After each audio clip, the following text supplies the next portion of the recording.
आता जगात हे युद्ध सुरू असताना भारतात मात्र सुरू होता अफवांचा बाजार। देशामध्ये गॅस, पेट्रोल, डिझेलचा तुटवडा नाही असं सरकार सतत सांगतंय। खुद्द पंतप्रधान नरेंद्र मोदी यांनीही संसदेच्या दोन्ही सभागृहामध्ये याबद्दल निवेदन केलं। पण आज सुद्धा देशात अनेक ठिकाणी तुटवड्याच्या अफवांनी घाबरलेल्या लोकांच्या पेट्रोल पंप आणि गॅस एजन्सीच्या समोर रांगाच लागल्या होत्या। सरकारने सांगितलं तरी लोक ऐकत नाहीत हे बघितल्यावरती आता नागरिकांना आवाहन करण्यासाठी स्वतः इंधन कंपन्याच मैदानात उतरल्यात। भारत पेट्रोलियमने एक पत्रक जारी करून नागरिकांना पॅनिक न होण्याचं आवाहन केलंय। तसंच पेट्रोलियम मंत्रालयाच्या सचिव सुजाता शर्मा यांनीही देशातल्या पेट्रोल, डिझेल आणि एलपीजीच्या सद्यस्थितीबद्दल माहिती दिली आहे।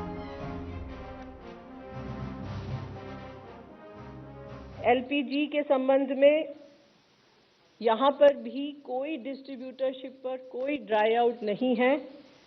ऑनलाइन बुकिंग अच्छी है, लगभग 92%। पैनिक बुकिंग तो नहीं कहूँगी, लेकिन बुकिंग का लेवल ज़रूर ज़्यादा है, लेकिन डिलीवरी पूरी तरह सामान्य है। कल लगभग 2700 रेड की गई विभिन्न राज्यों में और लगभग 2000 सिलेंडर भी सीज किए गए हैं। उत्तर प्रदेश, महाराष्ट्र, तेलंगाना, छत्तीसगढ़ में अच्छी रेड्स हुई हैं और काफी मात्रा में सिलेंडर्स भी सीज हुए हैं। आणि आता जाऊयात पोल सेंटरला, पाहूयात दुसऱ्या प्रश्नावरती काय आहे महाराष्ट्राचा कौल।